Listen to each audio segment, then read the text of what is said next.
Aquí estamos por Conclusión TV, un nuevo envío de nuestro programa semanal. Hoy con una invitada por un tema del que se habla a medias, tal vez en los círculos de salud y más que nada aquellos que estamos más vinculados al tema de salud mental. Generalmente nos interesa y tenemos algún conocimiento de ello.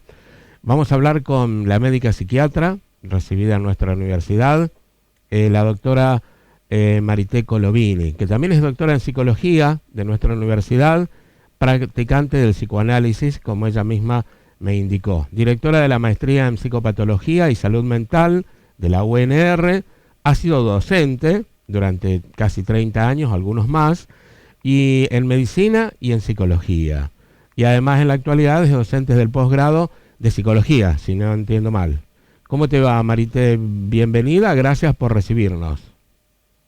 Bueno, buenos días, sí, es un gusto, digamos, estar aquí, estar acompañándote en esta conversación sobre los temas que en general han sido, digamos, los temas de mi expertise, que es la salud mental. Sí.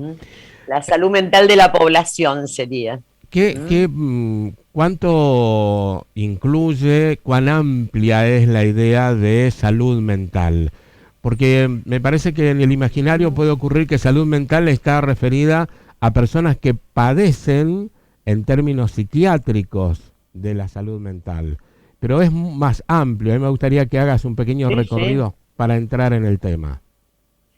Mira, el término salud mental creo que nos saca de, o sea, es un campo, la salud mental es un campo que incluye estados, digamos, es decir, estados de personas, de las personas, de la población, se puede aplicar individualmente también o grupalmente. Podemos hablar de la salud mental de la población argentina, por ejemplo, y encontrar indicadores para permitirnos, digamos, ir situando algún diagnóstico situacional de grandes grupos, o también se puede hablar de la salud mental de las personas.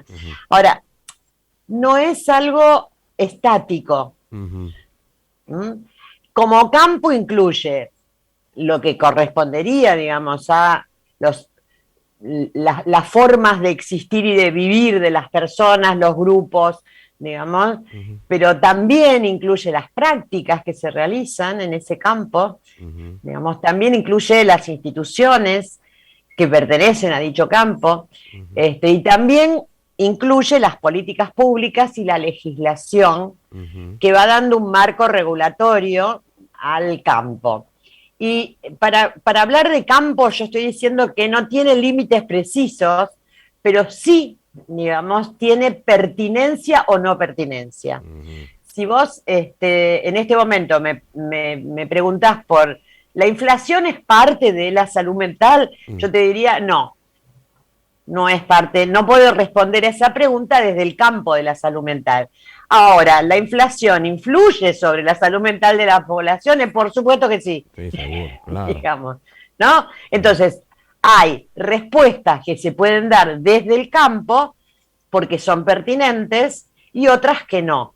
Si vos me preguntás, por ejemplo, digamos, si la relación al existir, la relación a la vida, la relación a las dificultades de la vida son parte del campo de la salud mental, ahí yo te digo que sí, y que puedo dar respuestas sobre, digamos, por qué sí. ¿Se entiende? Sí. Y por el otro lado, digamos, es algo que nos atañe a todos, a toda la población. No es un problema solo de los locos y los que atienden a los locos, sino que es un problema que atañe a toda la población. En distintos momentos experimentamos distintas maneras de relacionarnos con nosotros mismos, con los otros, con la vida, con nuestra existencia, con el sentido de la vida, y esto es parte de la definición de salud mental. Cuando se legisla, sí, se legisla para darle un marco a eso, cada una de las incumbencias, el registro de lo que es como derecho de las diversidades de cada persona, hombres, mujeres, quienes tienen determinadas o han emergido como un deseo de ser o trans o no trans, digamos, Sí, claro. para incluir a todos los grupos, la diversidad. Bueno, la legislación viene a proteger también eso, ¿no? A darle un marco. Sí. Bueno, a ver, la ley de salud mental, la ley nacional de salud Sí, mental y adicciones, la que se promulgó en noviembre del 2010, sí.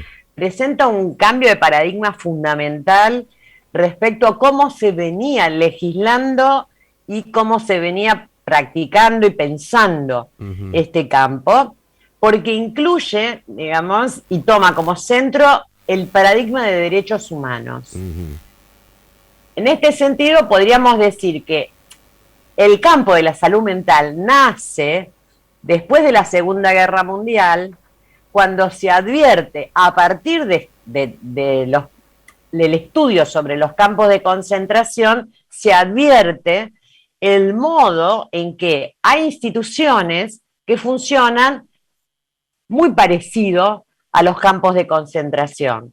ujú. ¿Mm? Hay estudios que vienen de los años, o sea, de la mitad del siglo pasado, que hablan de que las instituciones de salud mental, hospitales monovalentes, podríamos Ujú. decir, o manicomios, ¿no? Son instituciones totales. Y que estas instituciones, más que curar, lo único que hacen es segregar a las personas sacándolas del ámbito social. Desde ahí en adelante, digamos, se empieza a hablar de los derechos humanos de los usuarios, de, el sistema de los sistemas de salud y de salud mental en particular, y la ley de salud mental, digamos, la que se promulgó en noviembre del 2010, pone en el centro, digamos, de todo el armado de la ley, la garantía de los derechos humanos de los usuarios del sistema de salud mental. ¿Qué quiere decir esto?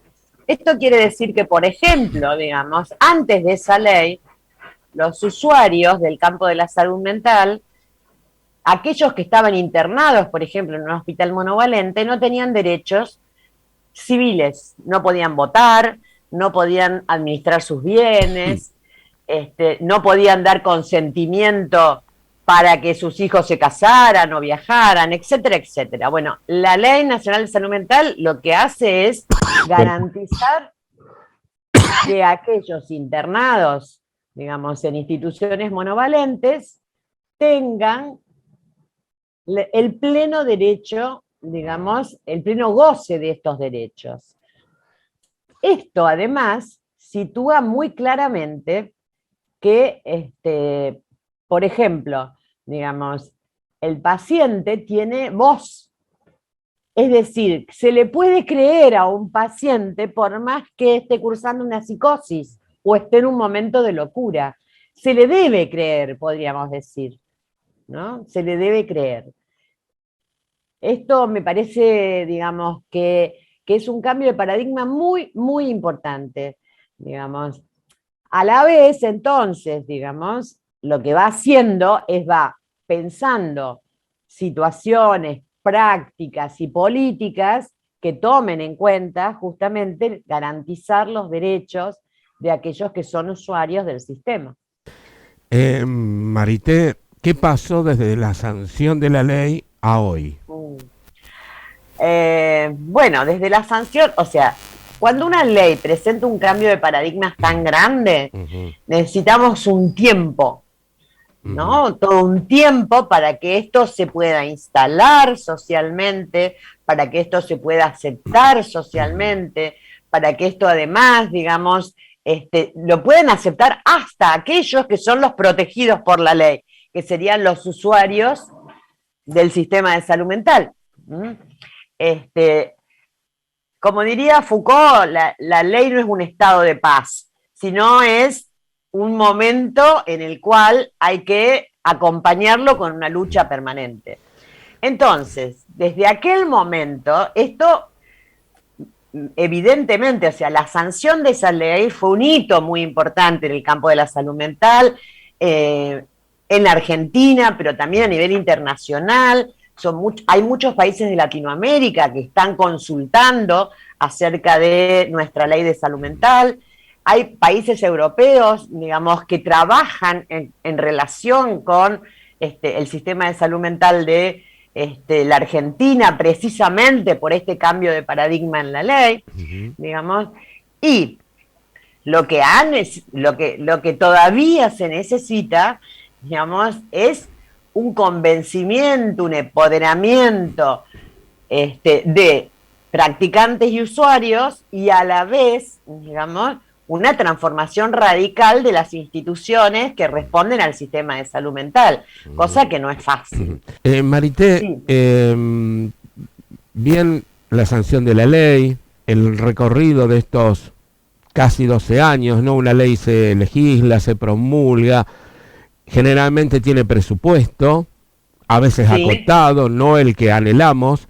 El otro día el presidente anunció un aumento de presupuesto, la combinación sí, del Ministerio de Salud, que dirige Carla Bisotti, con otros ministerios, para poder trabajar y articular el tema de la ley de salud mental y federalizarla. Cuando yo escuché sí, la palabra federalización, dije, claro, no está siendo federal la ley, que es una ley nacional. Es evidente claro, que ha tenido aplicaciones parciales y no ha sido de lo. Está bien, es una ley joven, como vos decías, pero mientras tanto sí, hay personas, seres humanos que padecen los problemas de salud mental.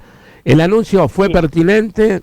¿Es adecuado? ¿Es poco? ¿Es mucho? No sé si se puede cuantificar. A ver, es un anuncio de buenas intenciones y son buenísimas esas intenciones.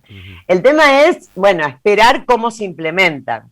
Porque, bueno, venimos desde el 2010, digamos, con las buenas intenciones. Sí. Y con cierto déficit en la implementación, en los cuales, por ejemplo, el presupuesto asignado a salud mental, digamos, es el mayor déficit. No solo a nivel nacional, sino también a nivel de todas las jurisdicciones provinciales. El tema de la federalización tiene que ver con que quedan muy pocos hospitales nacionales, muy pocos servicios que son de la órbita de el Ministerio de Salud de la Nación, digamos. Es lo mismo que pasa con las escuelas. Claro. Digamos. Entonces, hay un Ministerio de Salud de la Nación, hay un Ministerio de Educación de la Nación, ellos dan lineamientos, pero después las jurisdicciones tienen que hacerse cargo de esos lineamientos, adaptarlos. Justamente hoy, a las 14:30, se presenta la plataforma para el Plan Provincial de Salud Mental.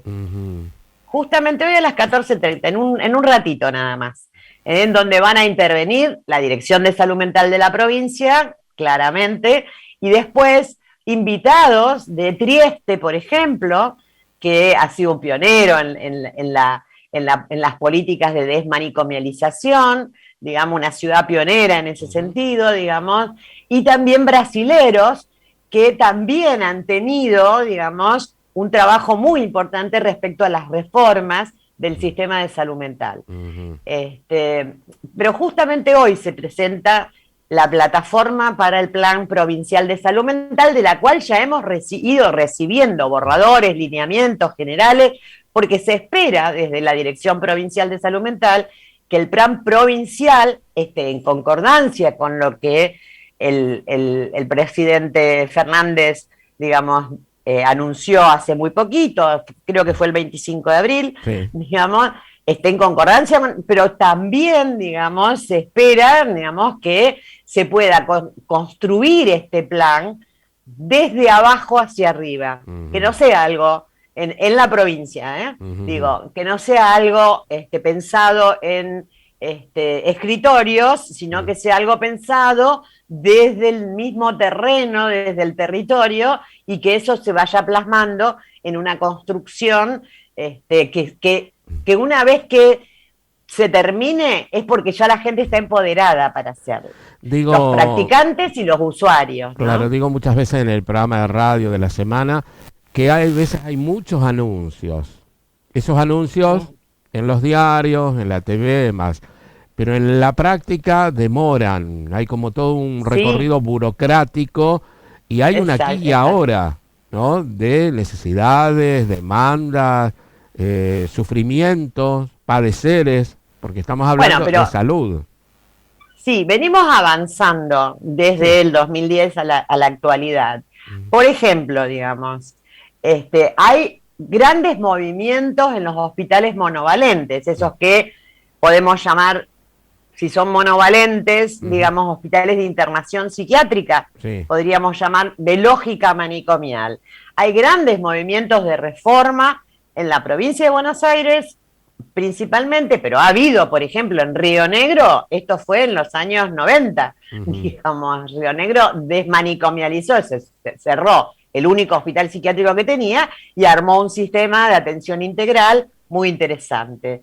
Digamos, en nuestra provincia también hemos ido avanzando con la creación de dispositivos sustitutivos.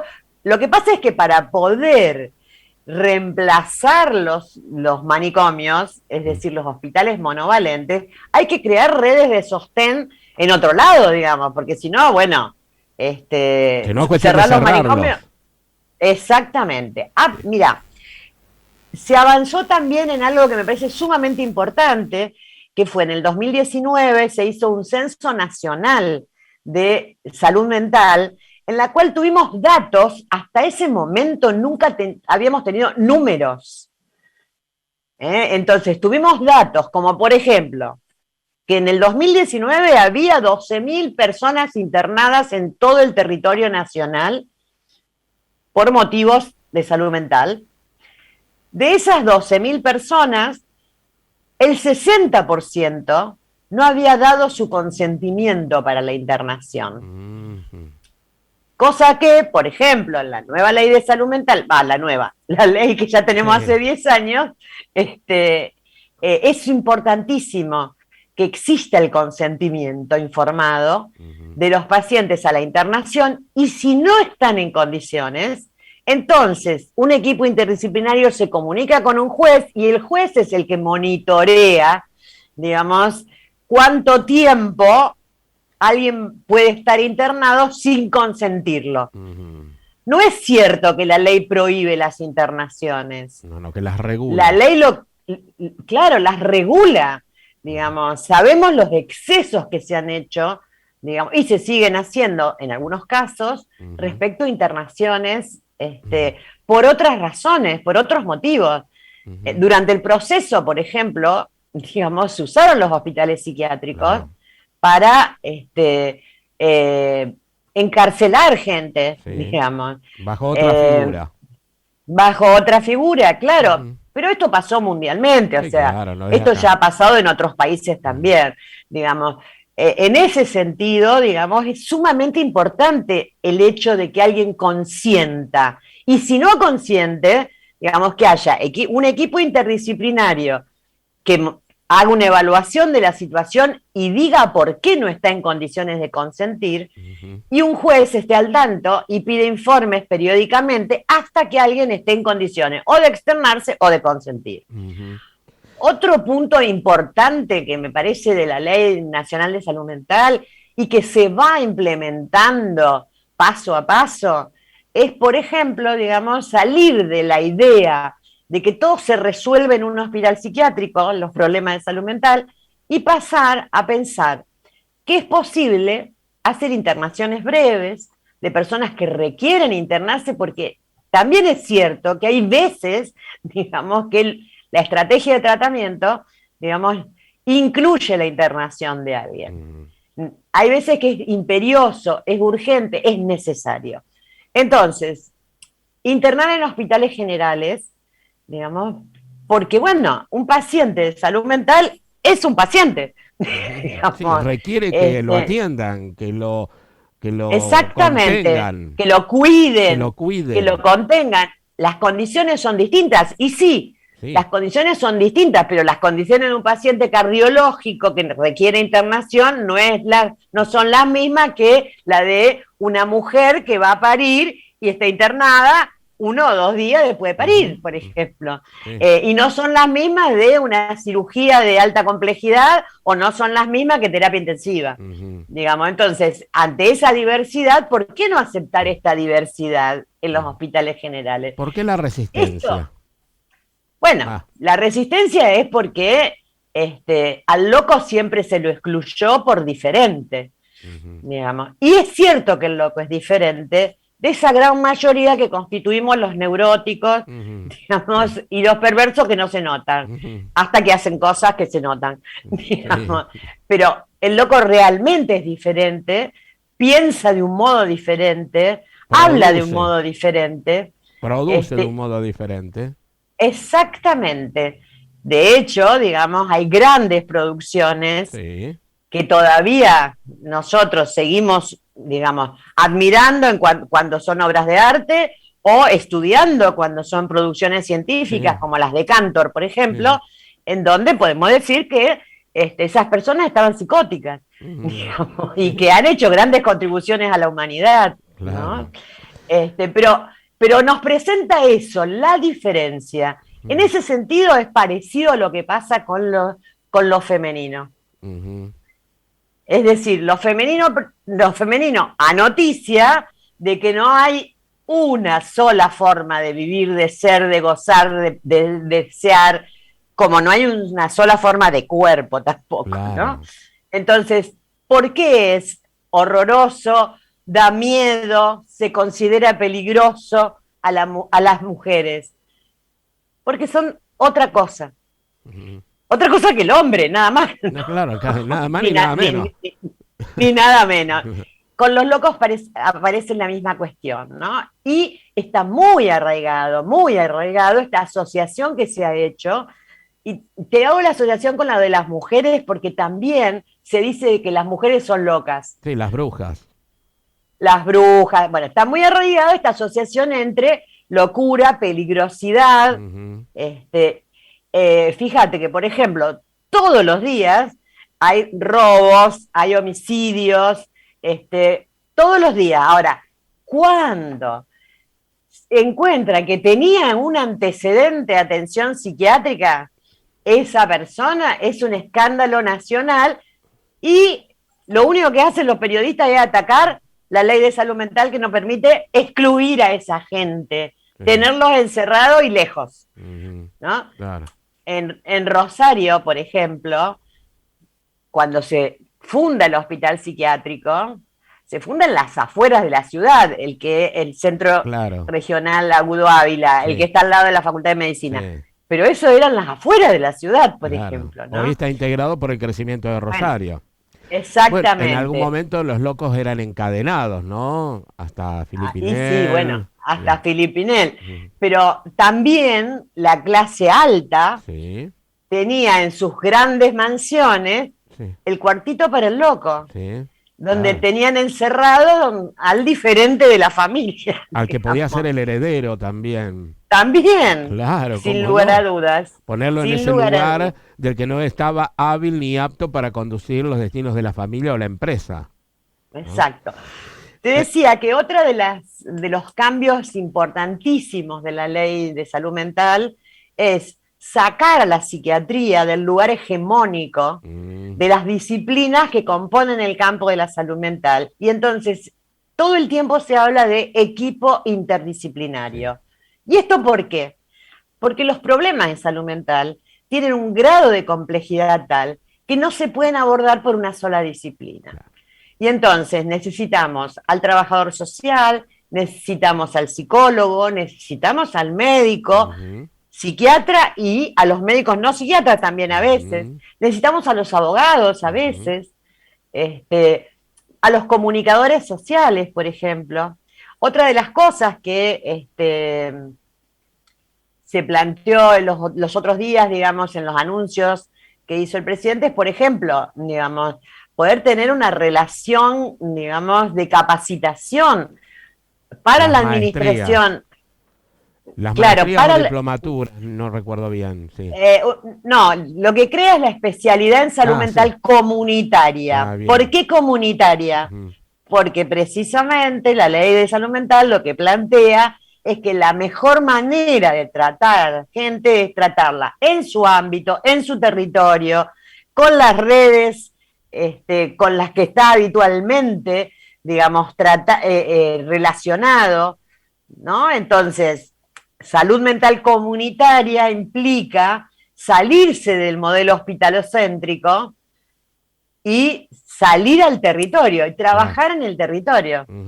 Con los distritos, con los inspectores de salud, esto que alguna vez he hablado con el doctor Leonardo Caruana, ¿no? El trabajo yendo hacia donde está la gente y no que la gente tenga que venir a buscar a grandes edificios, instituciones burocráticas y demás, ¿no? Claro, fíjate que una cosa interesante, digamos, que anunció es ahora digo, Fernández, es el programa Entre Varios en Barrios. Sí. Esto es un operativo territorial de alcance nacional con equipos interdisciplinarios para la promoción, prevención y atención en salud mental comunitaria. Esto ojalá que se concrete. En realidad, algo de esto se había empezado a hacer hasta el 2015. Después se transformó en Secretaría del Ministerio, bueno, ni hablar después de eso. Entre el 2015 y el 2019 se desarticularon prácticamente todos los programas con equipos territoriales. Otra de las cuestiones que me parece importantísimo es como avance, digo, ¿no? La Ley Nacional de Salud Mental crea un órgano que se llama el órgano de revisión en salud mental. Este es un órgano que tiene que controlar que se cumplan justamente las disposiciones legales y de derechos humanos, digamos. Se creó a nivel nacional y se creó allí por el 2013, digamos. La directora de ese órgano, digamos, nacional es la doctora María Graciela Iglesias, que es docente de nuestra maestría también, digamos, y hace muy poquitos días, pero muy, muy poquitos, te diría que 3 de mayo, ¿no? 2 días atrás. Por eso, hace muy poquitos días se logra la constitución del órgano de revisión en la provincia de Santa Fe. Cosa muy, pero muy importante porque justamente, digamos, va a permitir, digamos, un control respecto a las prácticas en salud mental y sobre todo las prácticas en los distintos espacios, digamos, que no son solo los hospitales monovalentes, sino que son, por ejemplo, estos lugares de internación de personas con consumos problemáticos también. Claro. En los geriátricos también, que funcionan de algún modo como instituciones totales, es decir, que se cumplan, que se garanticen los derechos humanos. ¿No? Bueno, esto lo veníamos esperando, te digo, lo remarco, digamos, porque veníamos esperando la constitución de este órgano desde el 2013 en adelante, y no se constituía, digamos. Por lo menos ahora tenemos la directora, digamos, del órgano de revisión de la provincia de Santa Fe, que es la licenciada Lorena Faccioli, y bueno, ella lo que plantea justamente es que se van a armar, lo primero que va a hacer es armar los 2 equipos interdisciplinarios que van a trabajar con ella, una para el norte, otra para el centro y sur, de la provincia, digamos, en justamente el modo de regular, controlar y garantizar el cumplimiento justamente de la Ley Nacional de Salud Mental y de los derechos humanos de los usuarios. Para cerrar, y me parece que da para que sigamos charlando en otra nota o en la radio, la seguimos, a pesar de que cuando me dijiste de la ley de 2010, parece que entre el 25 de abril y los pocos días que va de mayo se generó todo un movimiento y se empezó, y hubo como un sacudón en el tema. Sí, algo pasó. Bueno, algo pasó que seguramente en tu caso y tantos otros profesionales están todo el tiempo militando y moviendo y empujando para que esto ocurra. No cabe duda, digamos, porque bueno, Yo soy parte de una asamblea de usuarios y trabajadores del sistema en defensa de la Ley Nacional de Salud Mental de acá de la provincia de Santa Fe, que se generó en el 2015, por ejemplo, y venimos haciendo acciones, trabajando, digamos. Por otro lado, por ejemplo, la maestría en psicopatología y salud mental que yo dirijo, digamos, se inauguró en el 2012, justamente a partir de la sanción de la Ley Nacional de Salud Mental, digamos. Ahora el presidente, digamos, anuncia que va a haber una especialización, que sería un grado menos que las maestrías, en salud mental comunitaria, cosa que también es muy importante, y empiezan a aparecer distintas capacitaciones, distintos congresos, distintas situaciones en las que la voz no solo de los trabajadores, sino de los usuarios, que están constituidos en organizaciones, digamos, se hace oír, y supongo que, bueno, todas esas voces llegan a los estamentos superiores, digamos, de las decisiones de políticas públicas, y creo que, bueno, es una de las razones para que estas cosas se hayan movilizado. Para cerrar y agradecerte, me hiciste acordar de una frase de una entrevista que hice con Eduardo Rinesi. Tomar la palabra y que esa palabra se escuche, ¿no? Sí, que tenga eficacia. Eficacia. Exactamente, o sea, tomar la palabra, eso es muy importante. Bueno, pero después que esa palabra se escuche. Claro, que sea eficaz, que sirva para algo. Sí, si no es tomarla y dejarla ahí quieta. Y sí, es tomarla y quedársela. Claro, apropiársela, y no es la idea. No, justamente. Claro. Marité, muchas gracias. Vamos a seguir charlando. Este es un tema fundamental, que la ley se ponga en marcha, que cumpla todas sus incumbencias y que vaya un poco más allá. Y gran trabajo el que hacen ustedes. Muchas gracias de nuevo. Bueno, te agradezco el espacio y seguimos en contacto. Yo soy una escucha tuya de los sábados tempranito en Radio Universidad, así que seguimos en contacto. Dale. Cuando vos quieras. Muchas gracias, muy amable de tu parte. Hasta luego. Bueno, charlábamos con la doctora Marité Colovini, médica psiquiatra de la UNR, ha trabajado durante muchos años en su profesión, más de 30 como docente, pero ya la escucharon sobre el final, en su trabajo haciendo que esta ley se cumpla, que esta ley produzca, que esta ley sea cumplida en cómo fue constituida, y si alguna vez hay que tocarla o ampliarla, será motivo de otro momento. Nosotros nos encontramos la semana que viene. Hasta ese entonces.